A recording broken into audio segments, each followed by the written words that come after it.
wabarakatuh. Waalaikumsalam warahmatullahi wabarakatuh. Selamat siang ibu-ibu semua. Siang. Kabarnya hari ini? Alhamdulillah. Semangat luar biasa. Selarang nomor 2. Cerdas, ceria, merdeka, gemilang. Yes. Tepuk tangan untuk kita. Terima kasih ibu-ibu yang sudah menyempatkan waktunya di siang hari ini di sela-sela kesibukan kita, di banyak kegiatan kita sebagai guru, tentunya sudah memenuhi undangan dari saya. Pada hari ini saya ingin menyebarkan pemahaman dan penerapan budaya positif. Bersama saya Desi Utami, calon guru penggerak angkatan 11 SD Negeri Karangor 2 Kabupaten Tegal. Sebelum masuk ke materi budaya positif, sedikit saya ingin bertanya ibu-ibu, boleh? Boleh. Apa sih yang terbesit dari kita, yang terpikirkan oleh kita, budaya positif itu apa? Ada yang mau menyampaikan pendapatnya? Oh iya, Bu Leti, silakan. Apa Bu Leti? Kebiasaan yang baik. Oh iya, pembiasaan yang baik. Oke. Ada lagi yang mau menyampaikan pendapatnya selain dari Bu Leti? Bu Ami mungkin? Oh ya, budaya positif. Iya. Yang pertama itu kegiatan baik yang selalu dilakukan atau dibiasakan. Baik, ya tepuk tangan. Ya betul sekali, budaya positif itu merupakan kebiasaan yang kita lakukan dalam sehari-hari untuk kegiatan yang baik, ya tentunya. Bisa dicontohkan budaya positif yang ada di SD kita itu apa? Saling menyapa. Saling menyapa dengan teman. Ya, benar. Oke. Berdoa sebelum dan sesudah pembelajaran. Ada lagi? Membuang sampah di tempatnya. Oke, membuang sampah di tempatnya. Ya, itu adalah contoh-contoh dari budaya positif. Nah, ini ada pengantar.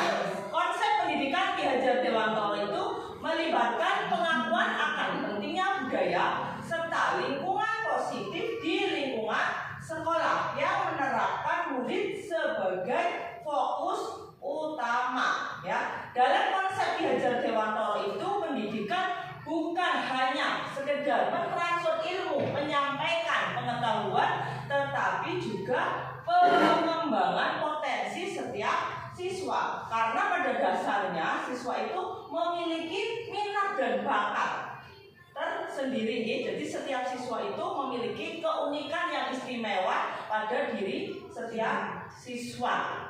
Nah, menciptakan budaya positif yang mendukung, inklusif, serta memberdayakan di sekolah adalah kunci untuk mewujudkan visi pendidikan yang diinginkan. Ini ada konsep inti budaya positif. Yang pertama adalah perubahan paradigma belajar, nilai-nilai kebajikan, 3. Motivasi perilaku manusia, 4. Keyakinan kelas, 5. Disiplin positif, 6. Kebutuhan dasar manusia, 7. Posisi kontrol guru, 8. Segitiga restitusi. Yang pertama, pembelajaran dengan paradigma baru. Nah, sebelumnya saya ingin bertanya lagi Bu-ibu, boleh? Boleh. Apakah ibu-ibu itu pernah mendengar pembelajaran yang berpihak pada guru atau pembelajaran yang berpihak pada murid? Kira-kira pernah mendengar apa tidak ibu? Pernah ya? Nah, kira-kira kita sebagai guru itu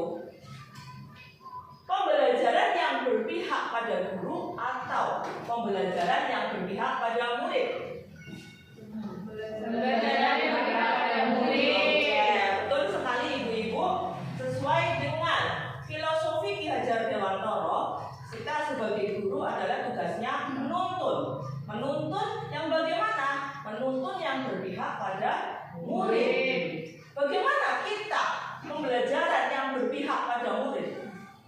Bagaimana penerapannya? Ada yang mau menyampaikan pendapat? Oh, oke, ya boleh.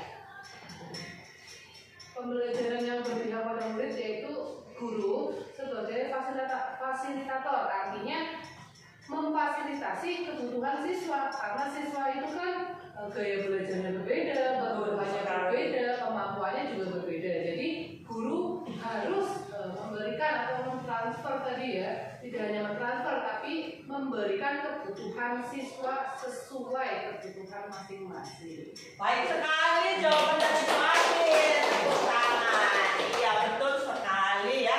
Jadi pembelajaran yang berpihak pada murid nantinya akan dirancang pada pembelajaran dengan paradigma baru, yaitu pembelajaran yang berdiferensiasi ya, sehingga para peserta didik bisa belajar sesuai kebutuhannya berdasarkan tahap perkembangan sesuai teori psikologi modern untuk mewujudkan profil pelajar Pancasila. Seperti yang sudah kita ketahui, 6 dimensi profil pelajar Pancasila. Apa saja ya Ibu masih ingat? Apa saja ya profil pelajar Pancasila? Yang pertama, ada yang mau menyanyi profil pelajar Pancasila? Ayo nyanyi bersama-sama. Boleh? Ayo, 1, 2, 3. Belajar Pancasila, beriman dan bertakwa pada Tuhan Yang Esa dan berakhlak mulia, berkebinekaan global, gotong royong mandiri, kreatif dan bernalar kritis. Ya, itulah 6 dimensi profil pelajar Pancasila. Bisa menyebutkan lagi Bu Leti? Satu aja ya. Oke. Beriman dan bertakwa Kepada Tuhan Yang Maha Esa. ya. Ada yang mau melanjutkan? Berakhlak mulia. Lanjutkan lagi. Berkebinekaan global. Ya. Nalar dan kritis. Bernalar kritis. Terus Ya. gotong royong mandiri. Ya, itulah 6 dimensi dari profil pelajar Pancasila. Baik, selanjutnya ini adalah miskonsepsi tentang teori kontrol. Nah, ibu-ibu, berbicara tentang miskonsepsi teori kontrol itu, jadi ternyata kita sebagai guru, kita berhak mengontrol siswa-siswi kita, ya. Nah, pada kenyataannya kita tidak bisa, karena itu hanya sebagai ilusi belaka, nggih. Baik, selanjutnya adalah miskonsepsi tentang teori kontrol. Di sini ada konsep guru mengontrol murid, konsep bahwa semua penguatan positif efektif dan bermanfaat, konsep bahwa kritik dan membuat rasa bersalah mampu menguatkan karakter. Selanjutnya yaitu konsep bahwa orang dewasa berhak memaksa. Nah, misalnya nih Bapak Ibu, Ibu-ibu, misalnya nih, kita sebagai guru ketika ada permasalahan di kelas, misalnya siswa kita itu membuat permasalahan di kelas ya. Nah, kita sebagai guru mesti meminta untuk siswa itu melakukan sesuatu ya. Betul apa tidak Ibu? Nah, betul ya. Kita biasanya itu meminta siswa untuk memperbaiki kesalahannya. Ya. Nah, pada kenyataannya kita itu tidak bisa mengontrol siswa Ibu-ibu. Ketika siswa itu lengah, misalnya, apakah ibu-ibu itu yakin siswa itu tidak akan melakukan kesalahan lagi? Tidak yakin kan? Nah, itu karena di luar kontrol kita sebagai guru. Makanya dari itu kita perlu meyakinkan pada diri siswa itu untuk menerapkan yang namanya motivasi intrinsik.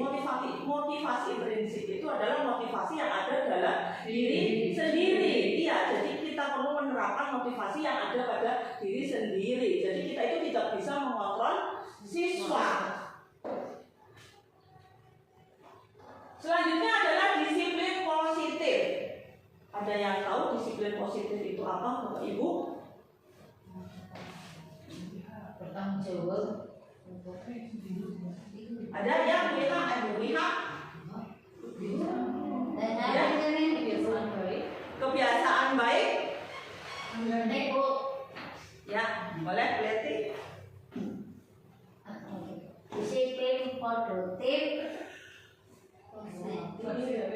Positif merupakan Kita gitu.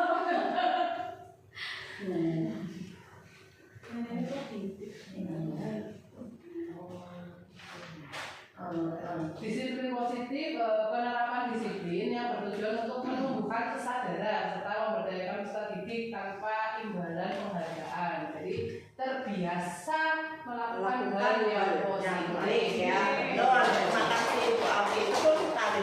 Disiplin positif itu biasanya berkaitan dengan tata tertib. Betul apa tidak? Tata tertib, hukuman. Iya. Ya. Terus Sanksi. hadiah. Terus sanksi, penghargaan. Biasanya disiplin positif itu berkaitan dengan yang demikian. Nah, disiplin positif itu berasal dari kata disiplina yang memiliki arti belajar. Nah, dengan disiplin itu bisa mengacu pada diri yang memiliki tanggung jawab, berharap apa yang dilakukan itu berdasarkan nilai-nilai yang diyakini, ya. Nah, sebagai pendidik itu memiliki tujuan. Tujuannya apa? Tujuannya adalah Untuk menciptakan peserta peserta didik didik yang yang memiliki disiplin diri sehingga mereka berperilaku mengacu kepada nilai-nilai dan kebijakan. sebagai pendidik kita itu tentunya memiliki tujuan yang mengacu pada nilai-nilai kebaikan.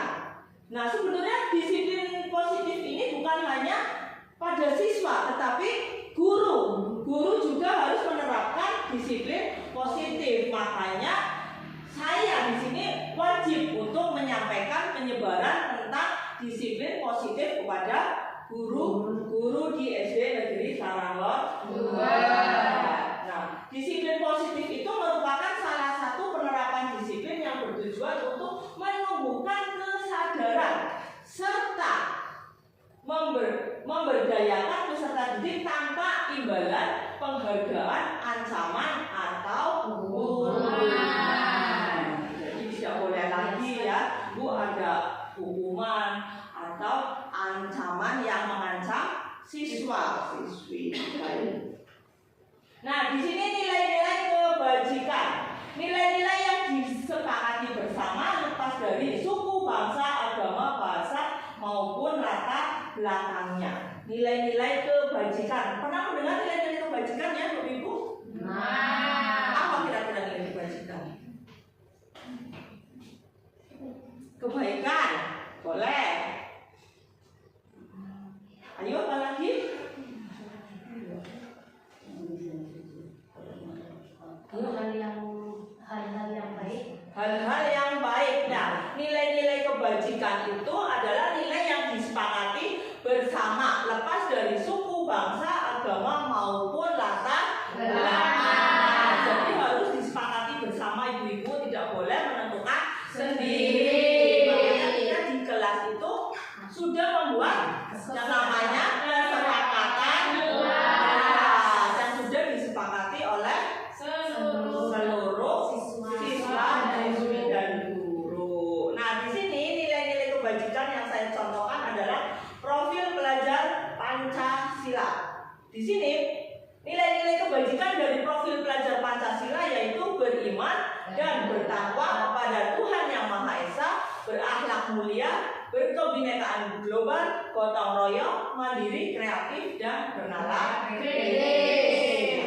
Selanjutnya yaitu keterampilan hidup. Nilai-nilai kebajikan dari keterampilan hidup. Keterampilan hidup itu dapat dipercaya, tidak merendahkan orang lain.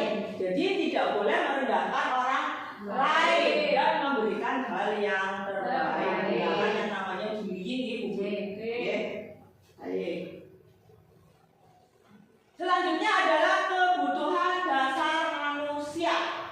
Kebutuhan dasar manusia itu merupakan segala sesuatu yang kita lakukan untuk mendapatkan apa yang kita inginkan. Seluruh tindakan yang dilakukan pastinya memiliki tujuan dari suatu tertentu, dan semua usaha terbaik yang kita lakukan merupakan suatu rangka agar kebutuhan dasar kita terpenuhi dengan baik. Nah, ada 5 kebutuhan dasar manusia. Yang pertama, Bertahan hidup. bertahan hidup. Bertahan hidup itu contohnya makanan, pakaian, tempat tinggal, keamanan, kesehatan. Nah, ibu-ibu di kelas kita pasti pernah menemukan siswa yang kalau pagi hari misalnya lemas, ya, lemas. Nah, kita nggak usah langsung dimarahin, kenapa kamu pagi-pagi sudah lambruk. Nah, nggak usah langsung sana lari-lari ke lapangan, nggak usah ibu. Nah, mungkin di rumahnya kebutuhan dasar manusia bertahan hidupnya belum terpenuhi. Misalnya dari makanan, ditanya siswa-siswinya sudah sarapan apa belum, nak? Nah, ya nak, sebenarnya lebih enak daripada menghukum siswa. Tempat tinggal, keamanan, kesehatan, barangkali pas lagi lembruk itu anak-anak sudah sakit. Alangkah baiknya kita tanya, ya. Itu kebutuhan dasar manusia bertahan hidup. Yang kedua adalah kasih sayang dan rasa diterima. Rasa diterima, dipedulikan, kerjasama. Nah, dalam kelas biasanya siswa-siswi kita itu melakukan diskusi kelompok atau tidak? Diskusi kelompok. Misalnya dalam kelas itu ada 5, setiap kelompok ada 5 siswa. Biasanya dari 5 siswa ini ada 1 yang diam saja, ya Pak Indah? Betul. Terus ada yang lapor ke gurunya, Bu, ini Bulan nggak mau mengerjakan Bu Guru, nggak mau membantukan Bu Guru, ya Pak tidak? Seperti itu ya. Nah, mungkin anak ini yang tidak mau bersama melakukan itu, mungkin ada rasa kurang diterima di kelompok itu, iya kan? Kurang dipedulikan. Betul apa tidak ibu? Betul ya. Nah, mungkin kebutuhan dasar manusia itu yang ada kasih sayang dan rasa diterimanya itu belum dipenuhi, mungkin nggak diterima di kelompok itu, ya. Nah, kebutuhan dasar manusia berikutnya adalah penguasaan, harga diri, memimpin, berprestasi, diakui, didengar. Nah, contohnya, misal di kelas ada siswa yang sukanya saya maju guru, lagi saya maunya pokoknya maunya dia maju terus, ya enggak?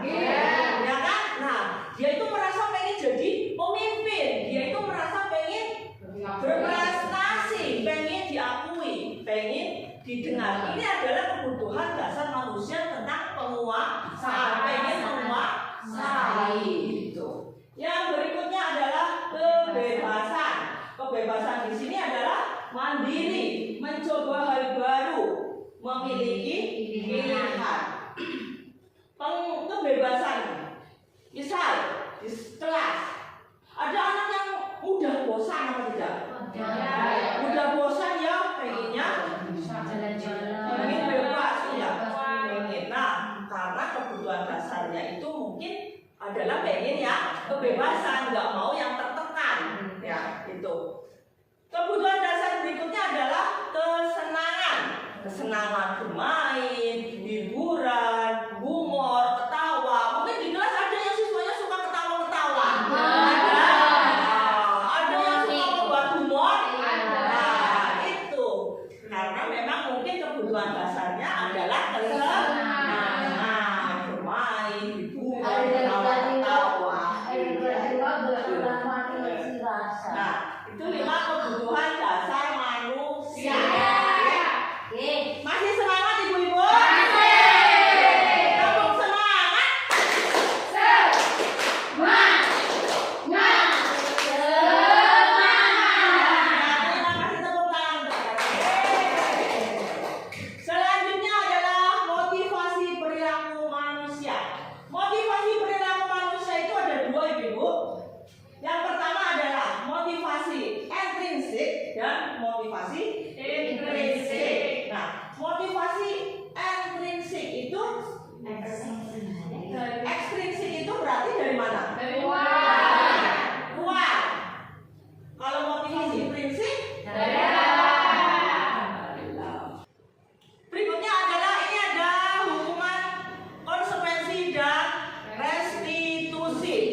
Dan yang ketiga adalah terencana atau sudah disepakati sesuai dengan peraturan.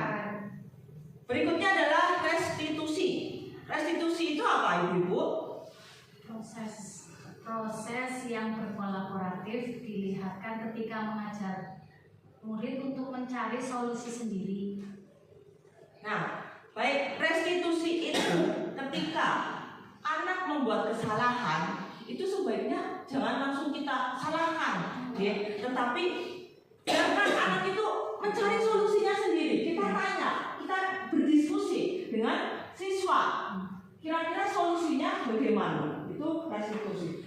Menciptakan kondisi bagi murid untuk memperbaiki kesalahannya. Sebaik mungkin kita sebagai guru itu mencari solusi untuk memperbaiki dari setiap kesalahan oleh siswa. Ya. 5 posisi kontrol guru. Nah, kita sebagai guru, kita kira-kira kita berada di posisi kontrol yang mana Ibu? Ada pemantauan, penghukuman, teman, pembuat rasa bersalah, manajer. Kira-kira kita sebagai guru itu berada di posisi kontrol yang mana? Teman.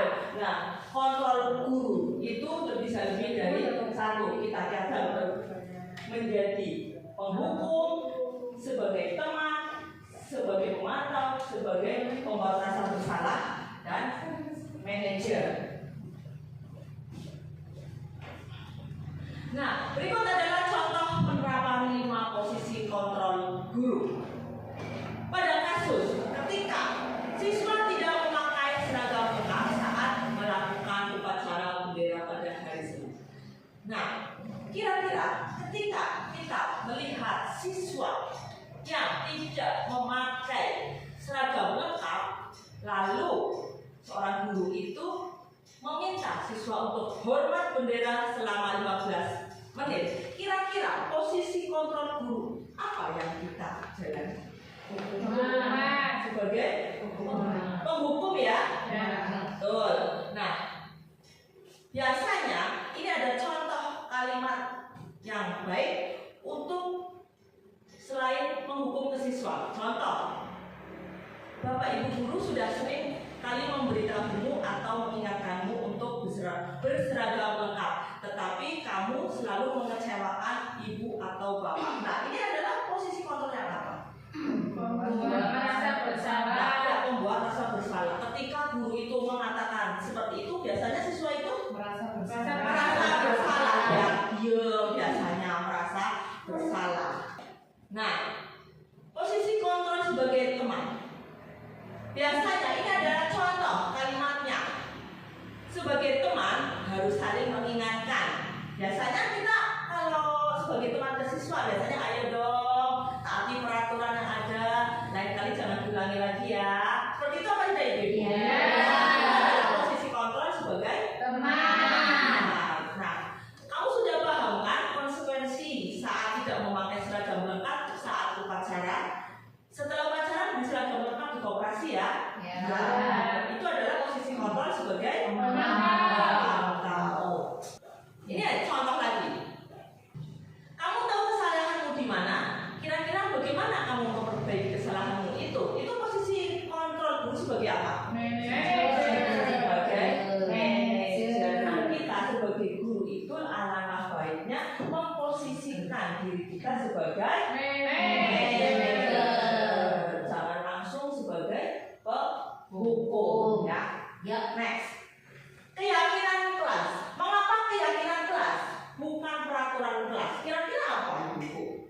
Kenapa keyakinan kelas bukan peraturan kelas? Ada yang mau berpendapat? Oh ya, boleh. Menurut saya, kenapa keyakinan kelas bukan peraturan? Karena keyakinan itu bisa dibuat bersama seperti kesepakatan dan siswa itu yakin bisa menaati atau melakukan yang telah disepakati. Kalau peraturan biasanya kan sudah tertulis, Betul sekali. Ya, betul sekali yang disampaikan oleh Bu Afi. Bisa minta tepuk tangan untuk Bu Afi. Betul sekali. Keyakinan kelas itu biasanya sudah disepakati bersama dan diyakini bersama. Sedangkan peraturan itu sudah terpampang, tertulis. Ya, baik. Nah, keyakinan kelas itu dibentuk dalam sifatnya abstrak, terus dibuat dengan pernyataan-pernyataan yang positif, dibuat dengan pernyataan universal, memiliki pernyataan yang sedikit agar mudah diingat. Ya tentunya nggak usah terlalu panjang lebar, misalnya kebersihan, kedisiplinan itu jadi anak-anak itu mudah mengingat. Dibuat sesuai kondisi kelas agar mudah diterapkan, tidak usah terlalu yang muluk-muluk tetapi tidak bisa diterapkan oleh siswa. Alangkah baiknya yang sesuai dengan kondisi kelas kita saja. Nah, semua warga sekolah itu dilibatkan ketika membuat keyakinan kelas. Jadi semuanya terlibat, ibu-ibu jangan hanya sendirian membuat keyakinan kelas. Jadi semuanya itu tahu apa yang sudah disepakati bersama. Baik. Nah, selanjutnya ini adalah segitiga restitusi. Apa ya itu segitiga restitusi? Segitiga restitusi itu adalah suatu proses dialog yang dilakukan oleh guru agar dapat menghasilkan murid yang bertanggung jawab serta mandiri. Nah, ketika siswa kita melakukan kesalahan itu jangan langsung dihukum, tetapi kita ajak diskusi. Supaya apa? Supaya menghasilkan murid yang bertanggung jawab, bukan menghasilkan murid yang gagal, bukan ibu-ibu, tetapi menghasilkan murid yang bertanggung jawab serta mandiri. Ada 3 langkah segitiga restitusi. Yang pertama adalah menstabilkan identitas, yang kedua validasi tindakan yang salah, dan yang ketiga adalah menanyakan keyakinan. Nah, menstabilkan identitas berdasarkan prinsip membuat kesalahan adalah bagian dari proses. Ketika siswa kita melakukan kesalahan, yang pertama adalah menstabilkan identitas. Nah, biasanya dengan kata-kata yang seperti ini. Tidak ada manusia sempurna. Pasti semua manusia pernah melakukan kesalahan. Nah, biasanya ditanya juga, Bapak Ibu tidak akan menyalahkan siapapun. Jadi jangan langsung dicap kamu itu bersalah, jangan. Tetapi kita menstabilkan identitas dulu. Nah, karena kita kan manusia ya, pasti punya kesalahan. Itu adalah menstabilkan identitas. Berikutnya adalah validasi tindakan yang salah. Berdasarkan prinsip setiap perilaku berupaya memenuhi suatu keutuhan tertentu. Nah, setelah tadi menstabilkan identitas, nah kita validasi tindakan yang salah nih. Ditanya siswanya, kira-kira kamu itu melakukan kesalahan, benar apa tidak? Nah, ya. Terus apa tujuannya? Misalnya ketika kita ini siswa kita berangkat sekolah, kita kan berangkat sekolah itu masuk jam 7. Nah, ada anak yang berangkat jam 7.15. Ketika guru sudah mengajar, anak baru datang. Tidak usah dimarahin di tempat di kelas. Nah, sebaiknya anak disuruh duduk dulu, nanti diajak diskusi ketika sudah jam istirahat atau pulang sekolah. Ditanya, kira-kira kenapa kamu tadi terlambat? Alasannya barangkali kita kan tidak tahu ya rencana kita. Kadang-kadang kita itu terlambat itu kadang sudah setiap hari itu berangkat, tetapi ada alasan, mungkin karena gurunya terlambat atau karena ada kegiatan lain sehingga kita itu berangkat terlambat. Jadi alangkah baiknya ditanyakan alasannya apa, jangan langsung diberi hukuman dan dia itu bersalah. Nah, ini seperti di sini kata-katanya adalah kamu patut bangga karena kamu telah melindungi sesuatu yang penting bagi kamu. Kamu pasti memiliki alasan mengapa kamu melakukan hal tersebut. Ditanya alasannya, kenapa kamu berangkat terlambat? Ya, pasti anak itu kan mempunyai alasan sendiri. Mungkin bangun kesiangan diburu, atau tadi malam belajarnya kelamaan akhirnya tidur terlambat gitu. Itu adalah validasi tindakan yang salah. Berikutnya adalah menanyakan keyakinan. Berdasarkan prinsip teori kontrol, pada dasarnya kita termotivasi secara intrinsik, termotivasi dari dalam diri kita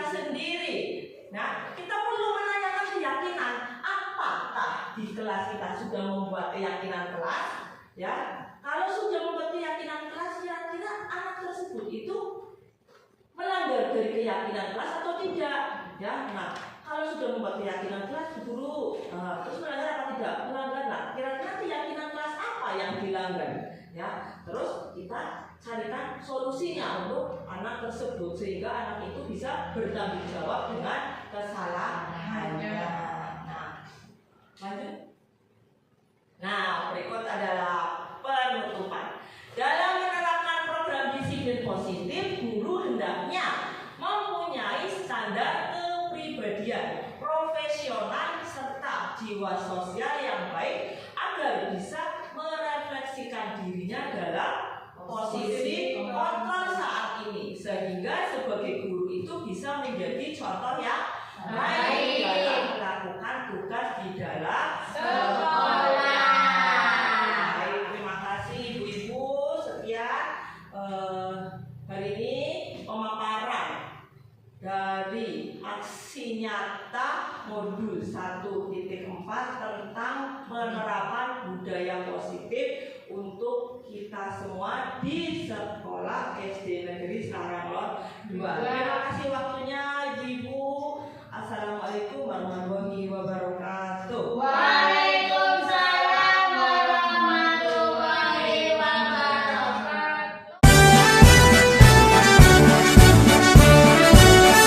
Assalamualaikum warahmatullahi wabarakatuh. Waalaikumsalam warahmatullahi wabarakatuh.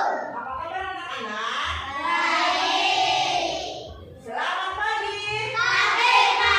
Pagi luar biasa, tetap semangat. Allahu Akbar. Salam kuat, cemerlang, ceria, merdeka, gemilang. Yes. Nah, anak-anak, hari ini kita akan membuat keyakinan kelas. Ada yang tahu keyakinan kelas itu apa ya? Kata tadi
sudah silakan maju ditempel.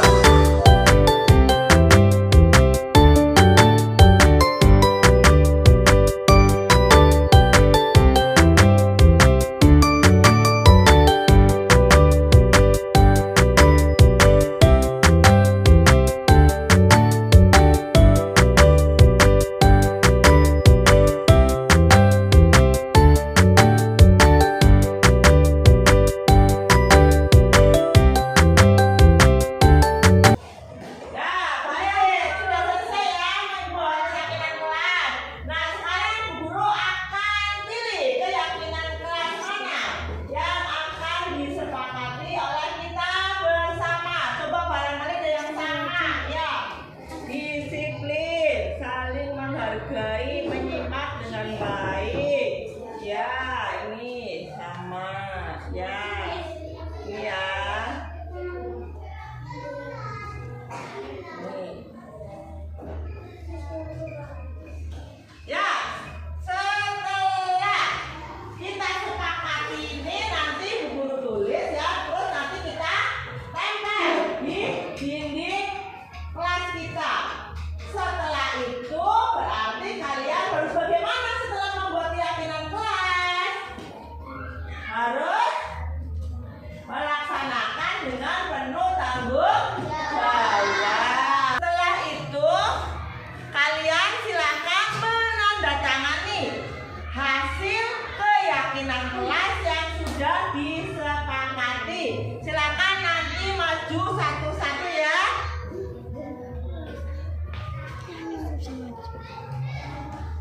Delisa.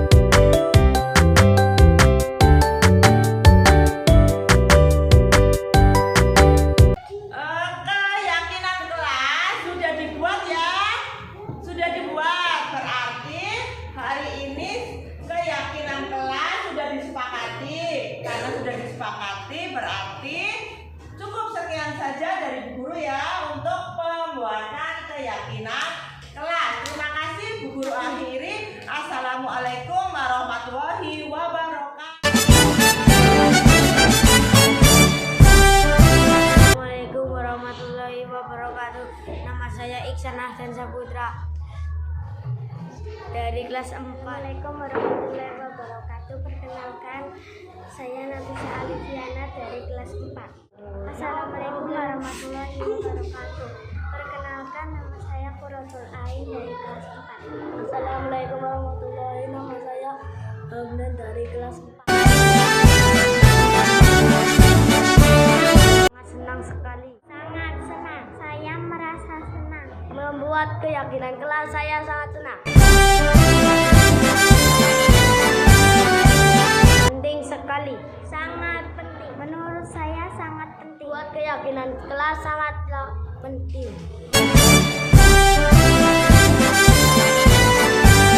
Kelas selalu bersih supaya bisa saling menghargai, supaya bertanggung jawab, supaya disiplin.